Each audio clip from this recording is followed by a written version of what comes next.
just 2 seconds, I'll let you know who I am.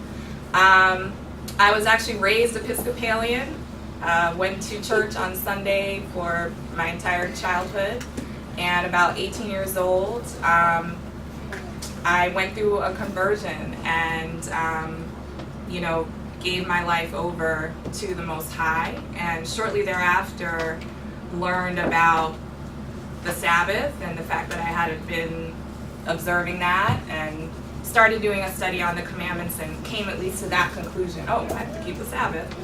And so I joined a Sabbath-keeping denomination and was a member of that for 14 years and ministered quite frequently in many different capacities. And about 8-9 years ago, I went through sort of another transformation and started digging more and realizing that there were other things that I was supposed to be doing. And so here I am today. So I'm on a walk, I'm growing, I'm learning. I have a background in education. I used to teach, I've taught elementary and middle and college professionally. I practiced as an attorney. I no longer do. I do still work in the legal industry, however. So that's really my background. That's what I bring. But what I really love to do is bring all that I have, whatever talents that I have, to minister to Yah's people and to be of use in His kingdom. And so I'm grateful for this opportunity today.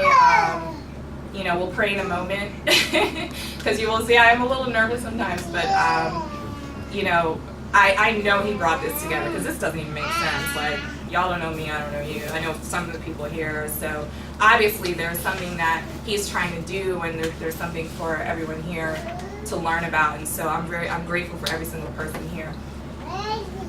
Divine Prospect is the founder and leader of Kingdom Harbinger Ministries. Kingdom Harbinger Ministries was established in 2014 with the goal of galvanizing the people of Yah by teaching culture, autonomy, and community. Divine Prospect teaches on debt elimination, naturopathic health solutions, Black nationalism, Hebrew Israelite culture, language, history, archaeology, and anthropology with an expertise in pre-exilic ancient Israel and Hebraic apologetics. He's a servant, humanitarian, teacher, guide, and inspirational educator with a genuine love for his Creator and his community. And I will tell you, having heard Divine Prospect teach, he's a Hebrew of Hebrews, he's a teacher of teachers. He's somebody that other teachers like myself will sit under and be like, so what do you think about this? And I was reading this, and that's really his knowledge of the history and the language is on a depth that you don't often see. And so I asked him to be here today, and I'm grateful that he was able to do so. So we look forward to that. So the topic for today is, should we observe the biblical feast days? Just give me one moment. I just realized that I put this up without my notes. So just give me 1 second to set it up. Oh, that's a PowerPoint.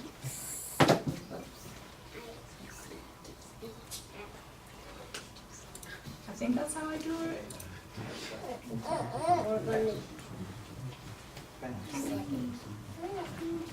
Yeah. Okay. So that question, and some of you, we're all in sort of different places with that. And so I hope even so that everyone will get something out of this. Should we observe the biblical feast days? That question alone has a lot of sub-questions. There's a lot of things that sort of come to mind immediately when you ask that question. Like what? Things like, are the feast days just for the Jews? Weren't the feast days done away with and nailed to the cross? Didn't the Messiah's death and resurrection make the feast days pointless and irrelevant now? If you observe the feast days, are you attempting to be saved by works rather than by faith? Is it a legalistic thing to do? And what would I gain from observing the feast days anyway? Is there a blessing to be gained from keeping things like Passover and Pentecost and Tabernacles and Yom Kippur? And then some might even ask, if I observe the 10 commandments, isn't that good enough? Aren't I keeping the law? And these are all very good questions. They are rational and reasonable questions to ask. But I want to suggest to you today that it's actually, none of these are the most important question to ask. The most important question is, who am I? Everybody say that. Who am I? Okay. So the answer to that comes in two places, spirit and flesh. Just repeat these 4 statements after me. I am spirit. I am spirit. I am flesh. I am flesh. I am carnal. I am carnal. I am spiritual. I am spiritual. This has been the state of humanity from the very beginning. We're made of both spirit and the flesh. In Genesis, it's put this way, and Yah Elohim formed man of the dust of the ground and breathed into his nostrils a breath of life, and man became a living being. Dust and breath, flesh and spirit. Your identity has both a fleshly, physical component and a spiritual component. 2 people came together to make you, right? And then some other folks came together and made them. So on and so forth. You have physical ancestors. Were they Ashanti? Were they Mandinka? Were they Zulu? Were they Hosta?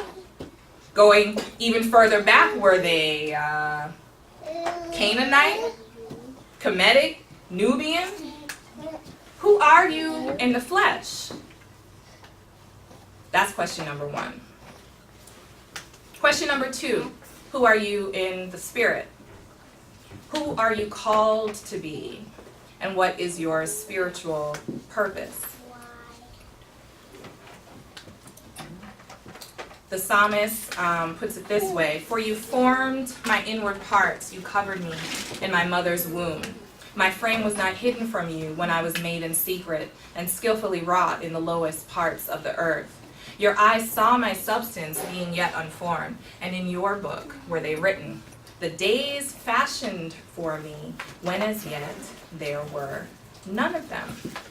Before you were born, you had a purpose. Before you were born, you had a calling. The Most High has a plan for your spirit. He's actually given you a spiritual identity. So, who are you? Who does he call you to be? Speaking of the Messiah, the Apostle John puts it this way. In the beginning was the Word, and the Word was with God, and the Word was God, and the Word became flesh and dwelt among us. The Word, being spirit, became flesh. He was here in the flesh, but he had a spiritual purpose to embody the very words of the Most High. And then again in Hebrews chapter 10, it says, sacrifice and offering you did not desire, but a body you had prepared for me. He's speaking of the Messiah now. In burnt offerings and sacrifices for sin you had no pleasure. Then I said, behold, I have come. In the volume of the book it is written of me to do your will, O God. This is the identity of the Messiah, to do the will of God, or I'll often say Elohim, in the flesh. To live out the will of the Most High in his body, even to the point of death. That is who he is. So who are you? Who are you? What if today I could tell you who you are in the flesh? What if I could tell you where you're from and who your people are? What if I could tell you about your calling and your spiritual purpose? Would you want to know? Okay, I see at least one head nodding. At least one person wants to know. And some of you might be asking, didn't she say this was about the feast days? What does that have to do with any of that? Why are we getting all existential in here? Okay. So the feast days are laws. All laws are attached to a specific author, jurisdiction, and people. For there to be a law, someone has to decree it, write it down, and publish it. For a law to become law in Georgia, for instance, the Georgia legislature has to go write it up, pass it, and then maybe the governor even has to sign it, right? Otherwise, it's just a wish. It's something that somebody wants to happen, but it's not legally binding, right? You need an author. And then each law has a geographic scope, a land or territory or place to which it pertains. We refer to this as a jurisdiction.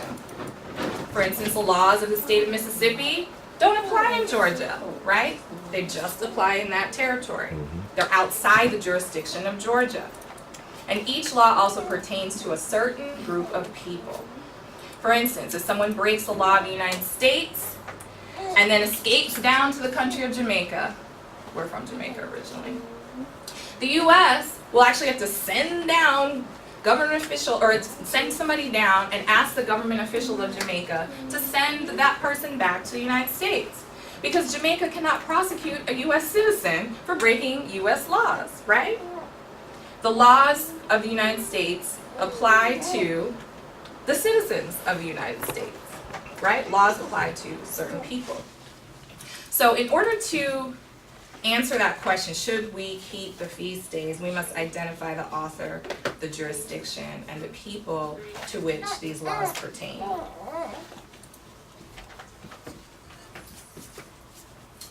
Leviticus 23. And Yah spoke to Moses, saying, "Speak to the children of Israel, and say to them, the feasts of Yah, which you shall proclaim to be holy convocations, these are my feasts. These are the feasts of Yah, holy convocations, which you shall proclaim at their appointed times." Somebody read that for me? Speak to the children of Israel. To the Children of Israel. Speak to the children of Israel, Children of right? Israel. Okay. And then we notice here who is speaking? Yah. Yah was speaking, right? And he said, speak to the children of Israel. I think we're starting to see an author and a people, okay? And I'm mentioning this because often the feast days are seen as Mosaic law, the law of Moses. And I understand that that can be a technical term. It's not necessarily incorrect, but Yah is very clear that they are his feasts. He claims those as the author. He's the one that is speaking them. He is the owner, the author of these feasts, not Moses. Moses was just a conduit, the one that was speaking them, but he was not the author of them.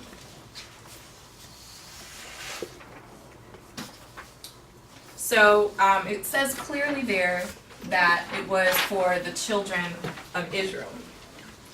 So of course the next logical question is, who are the children of Israel?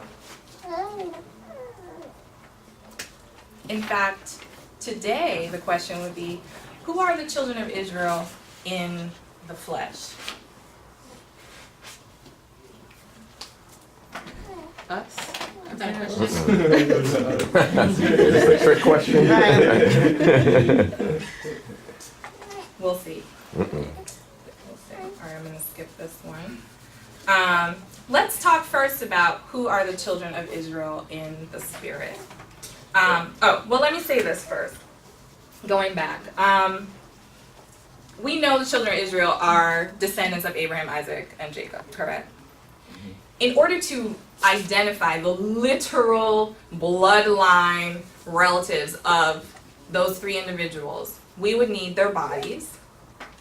We would need to exhume them and somehow extract good DNA, and then be able to take our DNA and see if they match. But the thing is, even if you test DNA, it can only go back maybe 1,000 years, and obviously they died long before that. It is impossible to prove who is a literal bloodline descendant of Israel. We can't do it with technology. There's no way of knowing for sure. There are people who claim that, and I don't want to get distracted with that today, but there really is no way of knowing Israel in the flesh. But we can know who the children of Israel are in the spirit. And so I want us to look at the spiritual calling of Israel. We're going to start in Exodus 19, verses 3 through 6. Somebody want to read this for me? Anyone who can see it? His brother's putting on his glasses. I think that means he's ready. Okay, go ahead.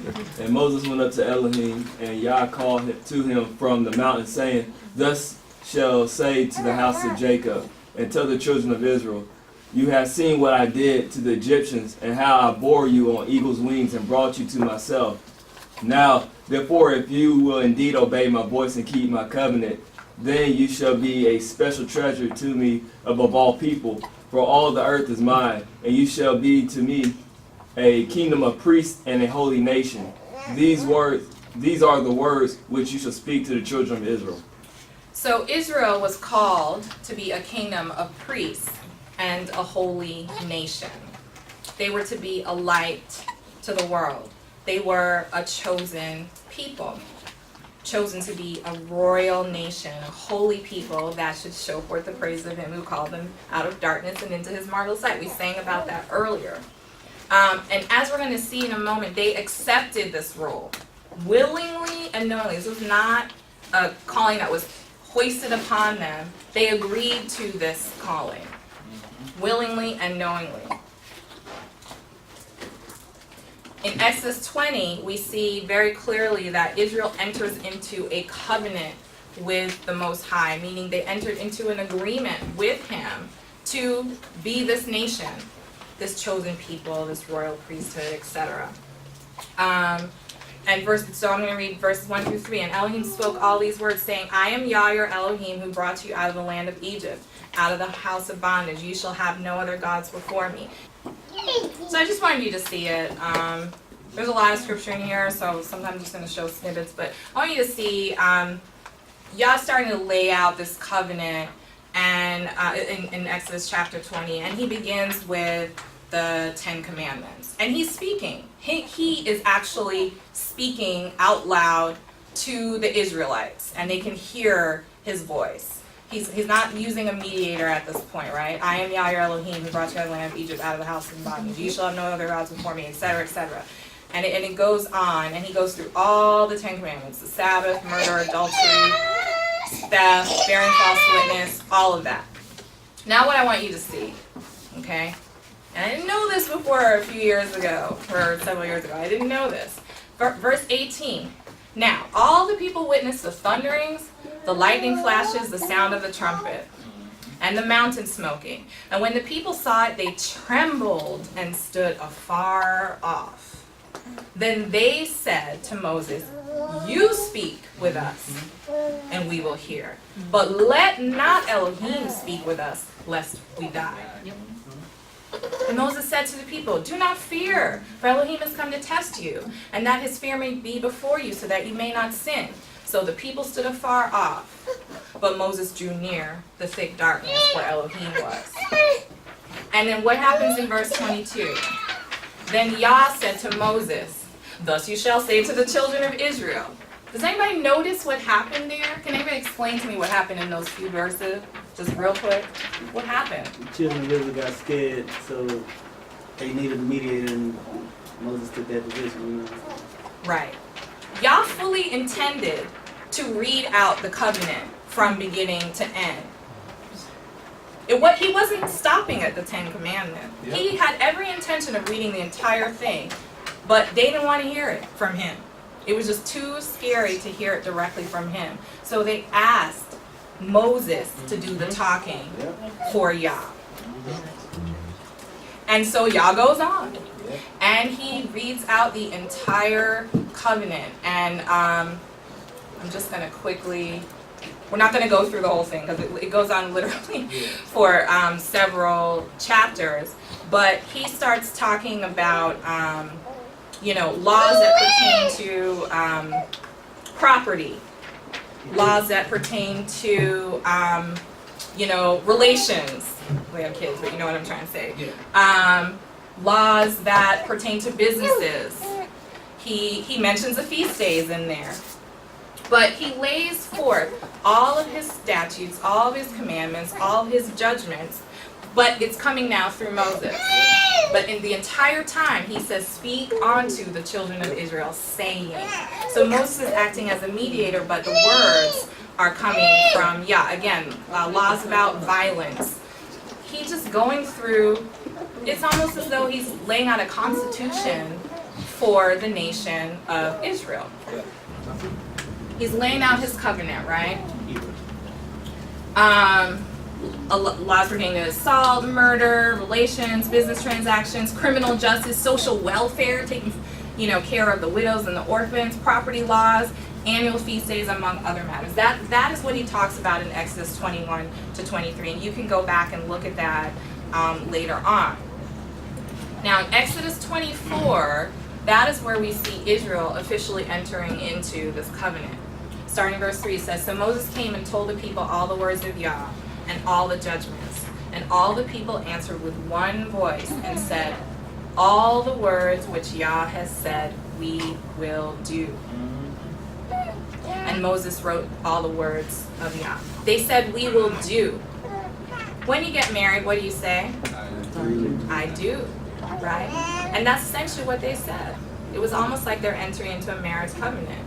Everything you say, we will do. They agreed to it. And I'll tell you, even under, man's law, if you have a written contract, or sometimes you don't even need a written contract, under certain circumstances, you can speak into an agreement, and now you are in a binding contract. And that's essentially, that's what they did. They entered into this covenant. I see.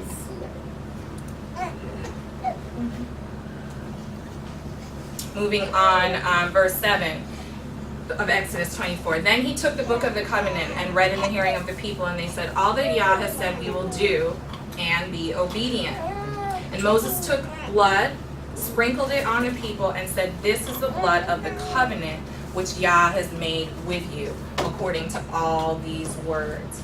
And so a covenant was formed and agreed to by the parties. Again, like I said, almost like a marriage vow. They were saying, I do.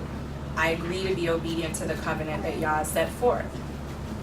And so let's sort of take this back to the original question of what is Israel's spiritual identity and who were they called to be?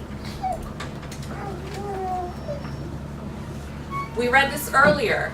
It says, And Moses went to Elohim, and Yah called to him from the mountain, saying, Thus you shall say to the house of Yaakov, and tell the children of Israel, You have seen what I did to the Egyptians, and how I bore you on eagle's wings and brought you to myself. Now therefore, if you will indeed obey my voice and keep my covenant, then you shall be a special treasure to me above all people, for all the earth is mine, and you shall be to me a kingdom of priests and a holy nation. These are the words which you shall speak to the children of Israel. Notice that Israel's calling, their spiritual calling, was conditional. Their position as priests and kings was predicated on their obedience to the covenant to which they previously agreed. Again, it's like when we get married, you enter into a covenant with your spouse, and you commit to them in sickness and in health, for better or for worse. Well, if one person steps out of that covenant and commits adultery, they are now breaking the terms to which they have agreed, right? And that's sufficient grounds for divorce. This was the nature of the relationship between Israel and Yah. Okay, I'm just laying some groundwork right now so that we fully understand. It was a conditional position or conditional calling. And now we're going to get a little bit more into the meat of it. The covenant is also laid out in Deuteronomy chapter 28. And it's very simple. Obedience to the covenant led to blessings. Disobedience to the covenant led to cursing. That was it. It was your choice which way it was going to work out.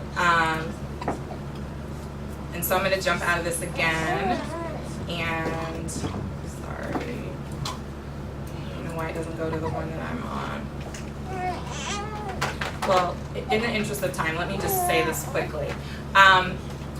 Again, the blessings of obedience included favor, prosperity, health, wealth, victory, respect, financial freedom, and position. How many people would love those blessings in their lives today? Right? So would I. And we're going to read that in a minute. The cursings of disobedience included trouble everywhere, poverty, destruction, premature death, physical and mental illness, defeat, and oppression. And just so you know, I'm not making things up. I'm going to pull it up really quick, and we can at least read through the blessings.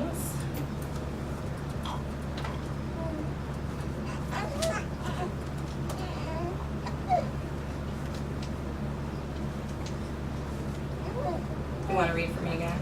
Yeah, I got you. Start, bro. Mm-hmm. Now it shall come to pass, if you diligently obey the voice of Yah, your Elohim, to observe carefully all his commandments which I command you today, that Yah, your Elohim, will set you high above all nations of the earth, and all these blessings shall come upon you and overtake you, because you obey the voice of Yah, your Elohim. Blessed shall you be in the city. Blessed shall you be in the country. Blessed shall be the fruit of your body, the produce of your ground, and the increase of your herd, and the increase of your cattle, and the offspring of your flock. Blessed shall be your basket and your netting bowl. Blessed shall be when you come in, and blessed shall you be when you go out. And Yah will cause your enemies who rise against you to be defeated before your face. They shall come out against you one way and flee before you 7 ways. Yah will command the blessing on you in your storehouses and all to which you set your hand, and he will bless you in the land which Yah, your Elohim, is giving you. And Yah will establish you as a holy people to himself, just as he has sworn to you, if you keep the commandments of Yah, your Elohim, and walk in his ways. Then all people of the earth shall see that you are called by the name of Yah, and they shall be afraid of you. And Yah will grant you plenty of good in the fruit of your body, in the increase of your livestock, in the produce of the ground, in the land which Yah swore to your fathers to give to you. And Yah will open to you his good treasures, the heaven, to give rain to your land in its season, and to bless all the work of your hand. You shall lend to many nations, but you should not borrow. And Yah will make you head and not the tail, and you shall be above only, and not beneath, if you heed the commandment of Yah, your Elohim, which I command you today, and are careful to observe them. So you shall not turn aside from any of the words which I command you this day, to the right or to the left, to go after other gods to serve them. Thank you so much. So those are the blessings of the covenant. If we obey, then we are blessed in every area of life. And even as an entire nation, no debt, no miscarriages, no oppression. All of this was promised if they were obedient to the covenant. Now, the curses. Let's look at those real quick. And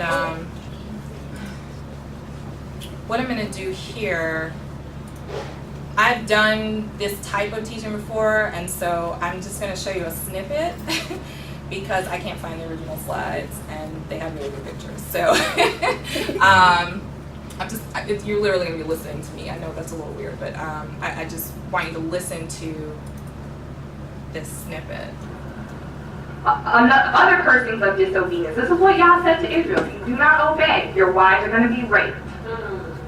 You're going to build houses for other people. You're going to plant crops for other people. You're going to raise livestock for other people. Your children will be given to other people. And in verse 33, it says, a nation whom you have not known shall eat the fruit of your land and the produce of your labor. And you shall be only oppressed and crushed continually. Some of this should start to sound familiar. These cursings, we should be connecting the dots here. I'm going to keep going. In verses 36 and 37, it says, Yah will bring you and the king whom you set over you to a nation which neither you nor your fathers have known. Do we agree that this could not apply to Egypt? Do we agree that Egypt was a nation known to Israel? Yes. So when it says he's going to punish you and take you to a nation that you and your fathers don't know. We're not talking about the time that Israel was enslaved in Egypt. This is something else. Alright? A nation which neither you nor your fathers have known. And there you shall serve other gods, wood and stone. And you shall become an astonishment, a proverb, and a byword among all nations where Yah will drive you. All nations? So it sounds like he's going to, if they're disobedient, he's going to drive them to several places. Not just one place, but a whole bunch of places that they didn't know before. They're going to be an astonishment. People will talk about these people and just shake their head like, man, what's wrong with them? They're an astonishment. It says there'll be a proverb. Again, people will talk down about these people. Oh, you don't want to be like those folks. Look at them. And the byword, they're going to be called names. In all the nations where they are driven, they're going to be called names. Another cursing of disobedience. Failed businesses. Your sons and your daughters will be made slaves, and foreigners will rise higher and higher above you, and you will come down lower and lower.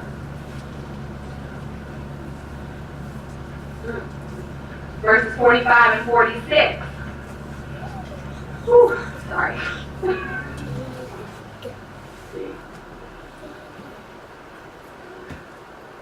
Moreover, all these curses shall come upon you and pursue and overtake you until you are destroyed, because you did not obey the voice of Yah your Elohim to keep his commandments and his statutes which he commanded you.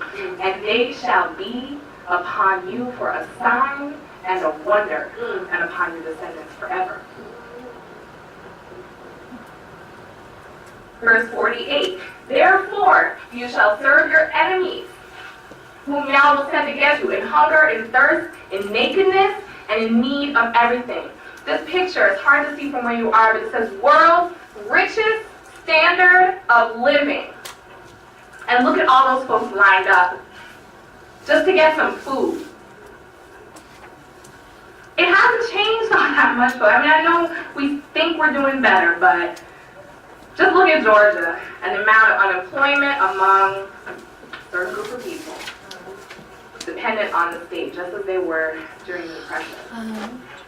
Verse 48, and he will put a yoke of iron on your neck until he has destroyed you.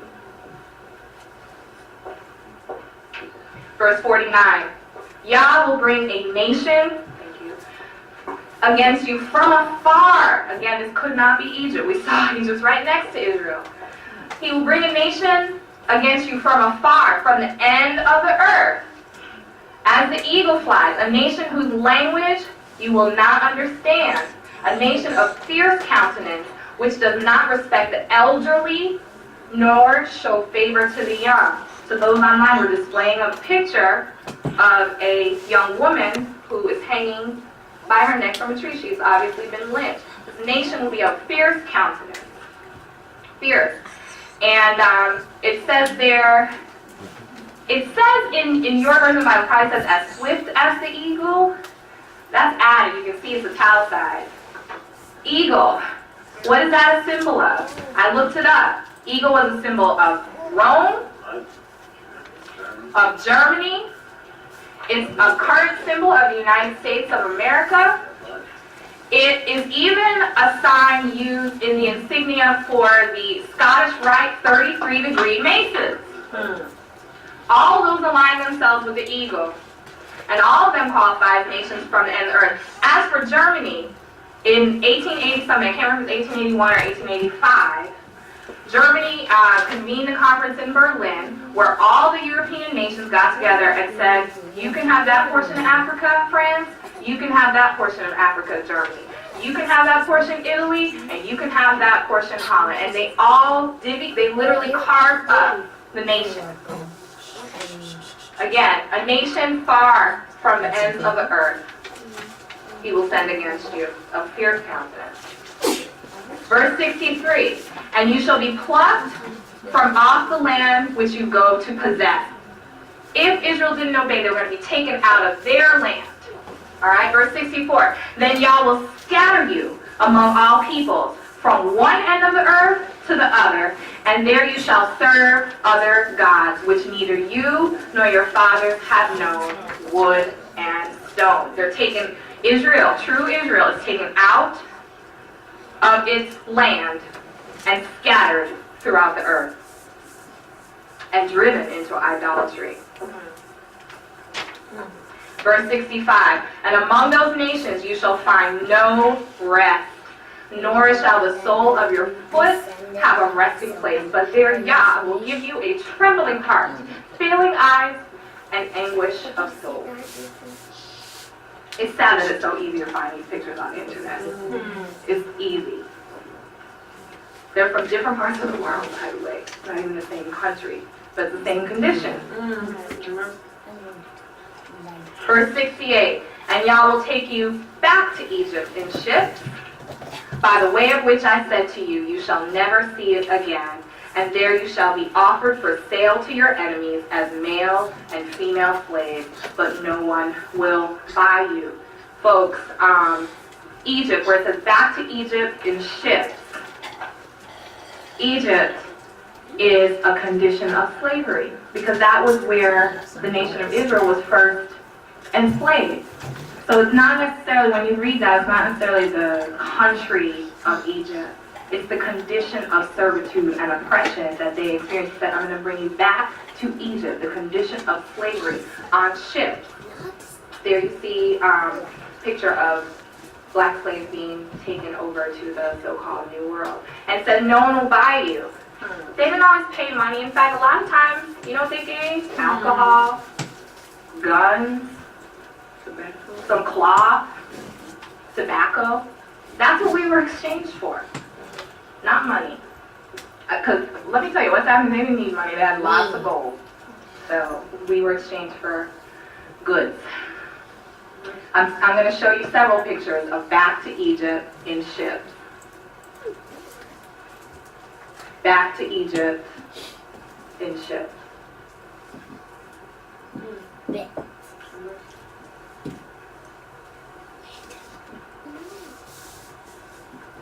Back to Egypt in ships. Back to Egypt in ships. Again, and I've already said, but Egypt is the condition of slavery, not the country. How do we know that? Because Egypt is not a nation that they didn't know. They knew Egypt very well. Their fathers knew it. Obviously, Abraham left his native land, went down into Egypt. And we already talked about the symbolism of the eagle. And the Israelites were taken en masse into slavery on ships during two periods. During the Arab enslavement of Jews coming from East Africa, and also the transatlantic slave trade from Western Africa. Exactly. It's almost like ratcheting up. Do you mind me asking if you're a parent? Yeah. Okay, so you know, like if you tell your kid not to do something and they do it once, maybe you'll be like, don't do that. And then the next time, you might ratchet it up and be like, okay, you're on timeout. And if they keep doing it, at some point there's going to be some serious consequences. And so that's how this is happening. Okay, Israel, some of you are going to go into captivity. All right? Judah should have learned from that, but they didn't. And then they broke the commandments, and then they end up in captivity. Yah in his mercy let them come back in the land. And then they still were disobedient to the covenant.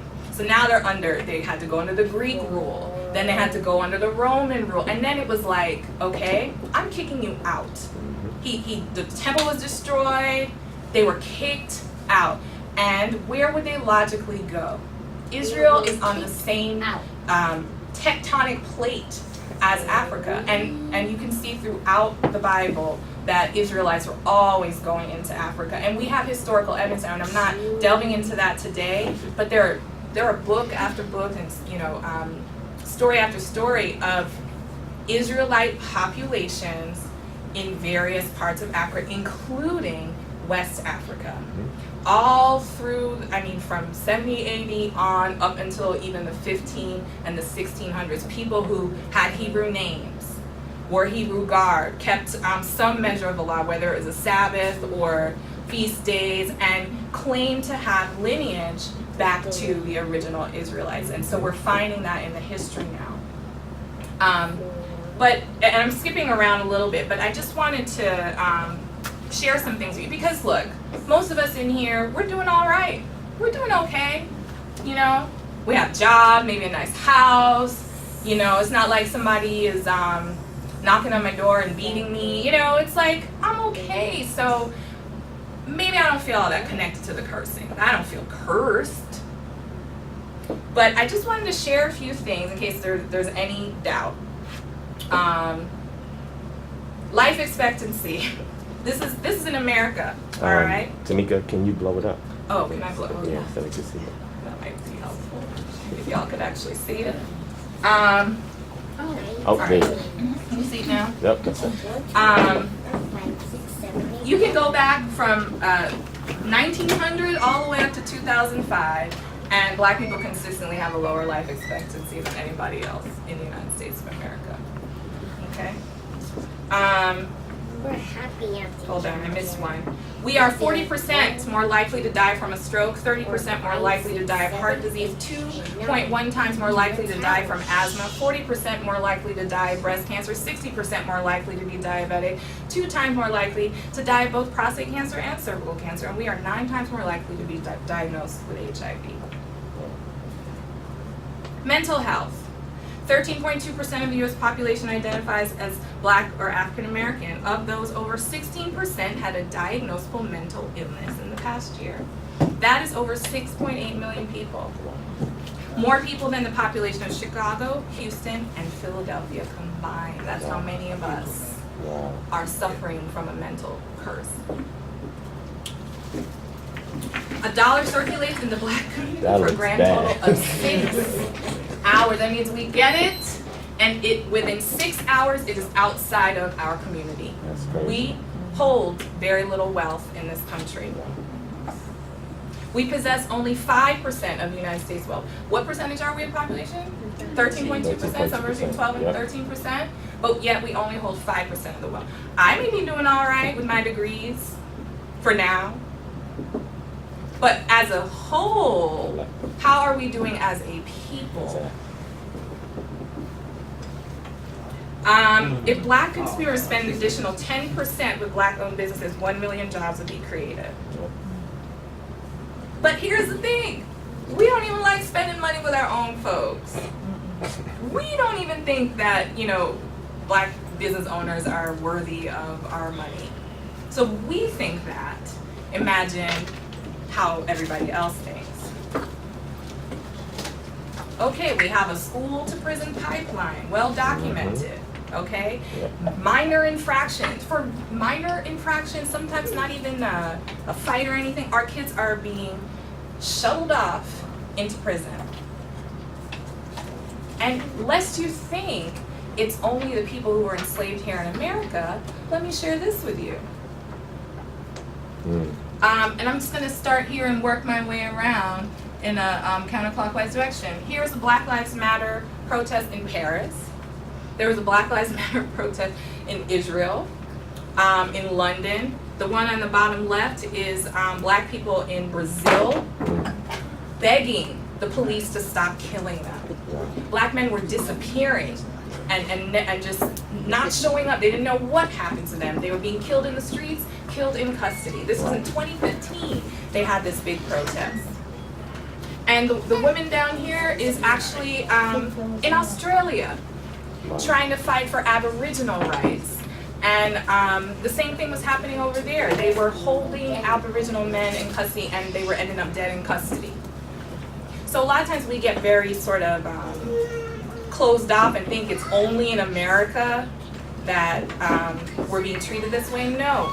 As Divine Prospect was saying, the cursings follow us wherever we go. It doesn't matter where we've been taken. We're in the same condition. Here are a group of folks in India, and they know they are descendants of enslaved people. They were brought there by the Arabs. And I just want to read this quote to you. These are black folks. I don't know how well you can see it, but you know, they the kinky hair, some of them are in cornrows, everything. City history has been startlingly erased throughout India.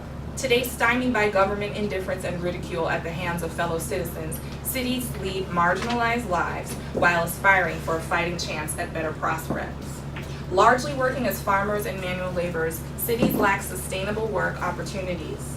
And due to their poverty, education cannot be a top priority either. Sport is one of the few options that can offer them an escape. Doesn't that sound familiar? That sounds very familiar. The curses follow I want wherever to say they went. something. Yeah. Also, people can go and look up the Bene Israel in India, and this is a native caste, caste, because it's a caste system in India, that are also living there in India, and they are the ones who are at the bottom of the food chain. You know what I'm saying? So a lot of them also intermingled with the natives, and they're the ones who actually appear in a lot of these statistics that we're looking at here as well. So you can look up the Bene Israel, because they also escaped all the way that far to try and find some prosperity somewhere and still wind up at the bottom of the food chain. That's right. So I've already said this. Curses of a broken covenant have followed the children of Israel to every corner of the globe, but there is hope. I want to read this for you. This is a promise found in Deuteronomy 30. Now it shall come to pass when all these things come upon you, the blessing and the curse which I have set before you, and you call them to mind among all the nations where Yah your Elohim drives you, and you return to Yah your Elohim and obey his voice according to all that I command you today, you and your children, with all your heart and with all your soul, that Yah your Elohim will bring you back from captivity and have compassion on you and gather you again from all the nations where Yah your Elohim has scattered you.